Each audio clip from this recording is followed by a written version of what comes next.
The Local Show, sponsored by Victory in Motion, home of knee repair, not knee replacement, on News Radio 570 WSYR, on 106.9 FM, and live everywhere on the iHeartRadio app. The Local Show features in-depth conversation with business owners, employees, and influential business leaders throughout Central New York, exploring their successes, challenges, and reasons for doing business right here in our growing community. The Local Show is produced locally by Zoe Advertising. Now your hosts, Tom and Steve. We're back at it again. This is The Local Show, a product of Zoe Advertising, and we're sponsored by Victory in Motion, the home of knee repair, not knee replacement. You can see us on YouTube as well. Check out those YouTube videos. I know that the editor spends a lot of time on those, making them good. He does a good job, he really that guy. does. And he's has such a good attitude. He never complains or anything. No. He's a perky guy. He doesn't feel like he's being used in any way, shape, or form. No. Anyway, welcome to The Local Show with Tom and Steve. We have a new person to the show, and I'm interested to learn all about him, and I think you will be too, so listen closely. We're talking with Noah Zinserling, who is the president of CRAL. Well, you're the vice president probably, or something like that. Yeah. He must have known somebody. Did you know somebody in the business? Maybe a little bit. It could have been Dad. Right. So how did you, so your dad really started it, right? Correct. Yeah, he started the company around a little over 20 years ago, almost 25 years ago now. Okay. I'm 26 years old. Went to college, obviously. You're 26? Yes, 26. You don't look a day over 26. How old does Tom look? So, I won't comment.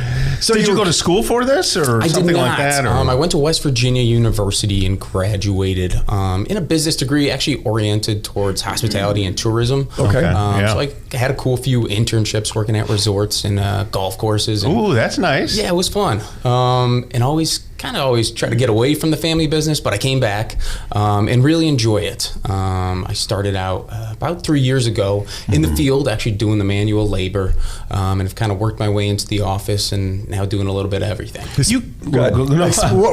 Explain the business. Yeah, yes. That's what I was going to ask. So we are an environmental contracting company, doing a little bit of everything: asbestos, mold, and lead. Right.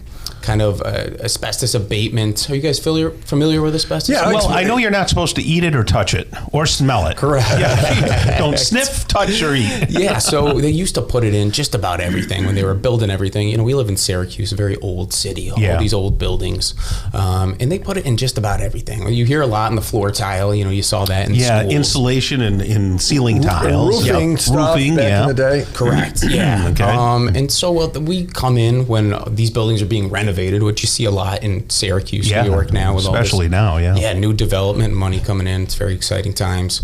So in situations like that, there'll be an abatement process where we need to come in prior to the renovation and take out all those nasty materials. So this is your thing. Now, I'm guessing everybody can't do that. This is pretty special. You got to be licensed, probably, correct. right? Yes, correct. It's a very strict regulations in New York, one of the highest regulated states in America. That's great. For abatement. For everything. For everything. Yes. What's new? So we have to have our license for the company itself, and then all of the team needs to have their license as well. Individual licenses, certifications. There's a lot of medical. Everyone needs to go in and get a physical, to wear a respirator and everything. There's a lot of steps that goes into it. Yeah. Don't you get scared? Aren't you scared? A little bit at times. Yeah. There's definitely some risk to it, and definitely some hazards. But we're doing things the correct way. Yeah, Tom's an expert on fear. Yeah, just to be clear. So, when it comes to fear, Tom. But you see people in the asbestos suits, and it becomes a joke. But you look like you just walked on the moon or something. A nuclear suit. But that is how people stay safe. Correct. To be able to do that work, right? Yes. Yep. Yeah. There's kind of a strict PPE that we have to wear. Those suits, kind of like you see, and respirators as well. There's kind of a whole process in terms of containment and everything that goes into just removing some tiles. There's a lot that goes into it. Did you wear that same suit during COVID to go to Wegmans? No, but some people did, Tom. Yes, there was a few out there. Oh, that's funny. So what else do you abate? What other things? Do you do sewage or chemicals or anything sewage, else? No chemicals. So we do a lot of asbestos and mold work as well. Mold. There's another hot button, right? Yeah. So how do you know that it's bad mold? Is there any it's mold not blue cheese.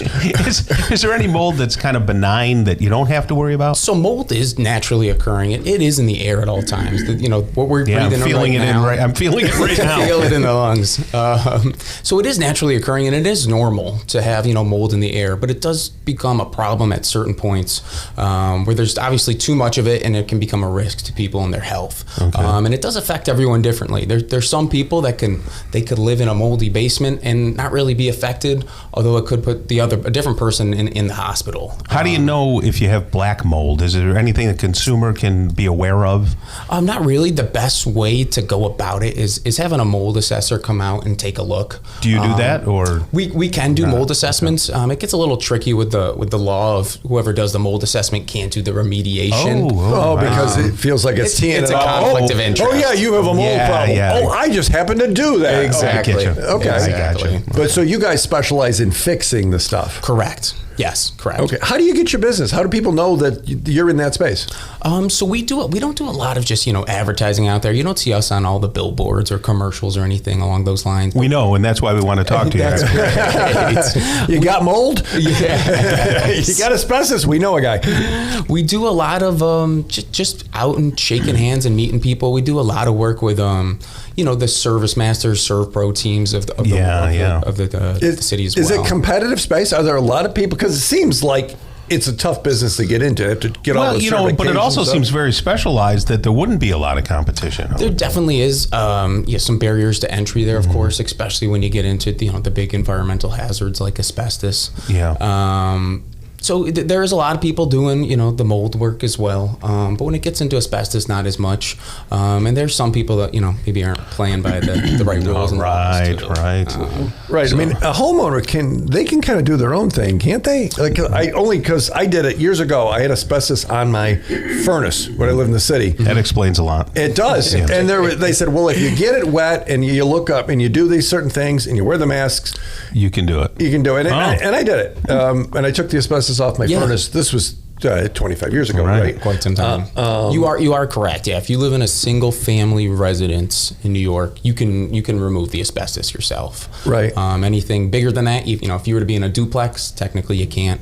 I see. And obviously there is a risk to it, but if you're a homeowner and want to do your own thing to your house, go right ahead. Right. So how do you say the name of your company? CRAL, CRAL. CRAL. I was close. We were close. I was saying CRAL, but it's CRAL. We get crawls. Yeah. And we were calling him Craig too. Craig from CRAL. We had it all backwards. Does the CRAL stand for anything? It was Craig and Lori. Oh. So Lori's my mom. Yeah. Craig's my dad. Oh, look at that. Nice. It's one of those things. One of those. Yeah. So but you do residential work. Correct. Yeah, we do a lot of residential work. Like I said, we work a lot of, the Serve Pro, Service Masters, the restoration teams. Sure. All around central New York, throughout New York. And when there's floods and fires, when people have them in their houses, unfortunately, it happens at times. Those restoration teams will go in, they'll start assessing everything, what needs to be removed, what's the damage, but they'll test everything, the drywall, the flooring, any adhesives for asbestos, and if it comes back positive or hot for asbestos, that's when we'll come in. Asbestos or mold, so it's CRALinc.com, CRALinc.com, 671-6006, 671-6006. We appreciate you being here. Thanks so much, Noah. Thanks, guys. Appreciate it.